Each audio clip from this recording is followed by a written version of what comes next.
Hai, gua Ultrasotix. Yap, sorry banget kalau misalnya gua telat buat ngebahas Ultraman Arc episode 2 ini. Karena seperti yang ku bilang di community post 2 hari yang lalu, kalau gua itu tiba-tiba demam. Yap, demamnya itu pas episode 2 Ultraman Arc ini rilis. Setelah gua nonton, tiba-tiba muncul demamnya. Ya, sebenarnya waktu malam sebelum episodenya rilis, udah ngerasain juga sih. Cuma waktu itu nggak sempat coba-coba minum obat karena ketiduran. Dan ya, akhirnya jadi demam. Dan sekarang alhamdulillah udah mendingan sih lah. Jujur gara-gara demam waktu itu jadi nggak sempat bikin skripnya. Pasarnya udah mendingan. Gua coba-coba buat ngetik dikit karena kan baru sembuh juga lah ya. Jadinya gua kudu jaga-jaga biar nggak demam kembali lagi. Oke, karena gua udah cukup membaik sekarang, langsung saja kita ke pembahasannya kali ya biar nggak lama-lama. Episode ini mulai dengan Shu Ishido yang bergabung ke Skip dari episode 1 kemarin. Tentunya para anggota Skip yang lainnya kaget. Alasan Shu bergabung ke Skip karena GDF perlu bantuan penyelidik TKP seperti Skip. Mengingat kejadian insiden kaiju akhir-akhir ini sering terjadi di kota Hashimoto. Saat di tengah berbincang, Skip mendapat telepon dari anak kecil yang membutuhkan bantuan. Jadi Yuma dan Shu pergi ke tempat yang anak itu bilang di telepon. Sesampainya di sana mereka pun ditegur oleh Pak Ogawara yang membantah kalau yang dikatakan telepon itu cuma bohong. Kemudian anak yang menelpon Skip pun muncul yang ternyata anak itu merupakan anaknya Pak Ogawara. Anak itu mengaku kalau dia tahu ada kaiju di tempat tersebut karena cerita ayahnya. Namun ayahnya menganggap itu cuma cerita dongeng saja. Yuma pun meminta Hayato untuk menceritakan ulang hal tersebut. Hayato memberikan gambar itu ke Yuma yang menceritakan ada kaiju bernama Ryot yang tinggal di tempat itu pada zaman dulu. Ryot ini bisa menyemburkan lumpur hitam dan dapat mematikan tanaman sekitar. Jadinya warga desa pada saat itu bekerjasama untuk menguburkan Ryot. Namun karena ayah Hayato ingin membangun apartemen dan menebang beberapa pohon di sana, kemungkinan Ryot akan bangun kembali.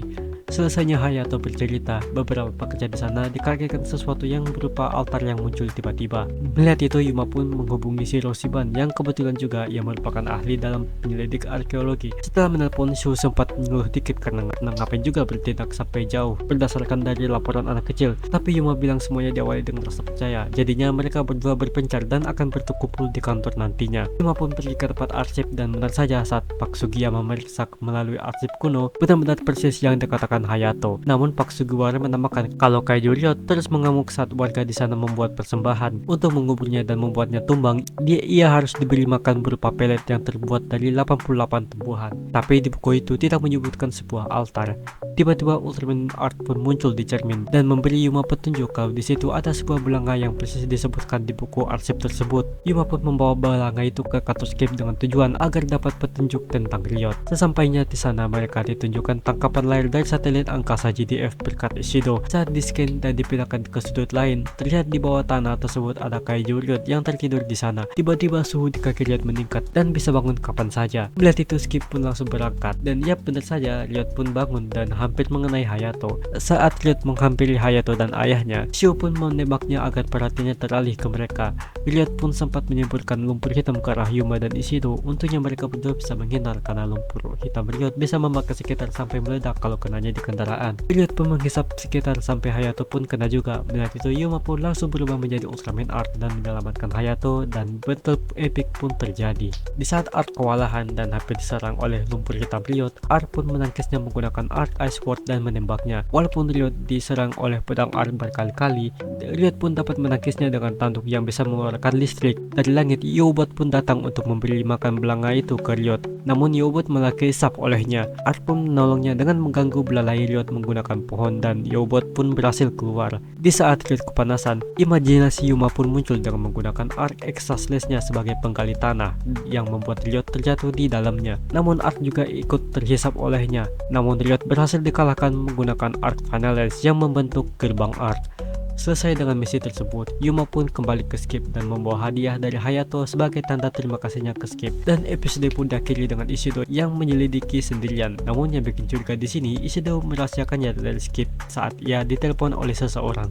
Yap, episode ini bisa dibilang lebih nonjolin visual daripada ceritanya. Bukan berarti aku menganggap ceritanya jelek.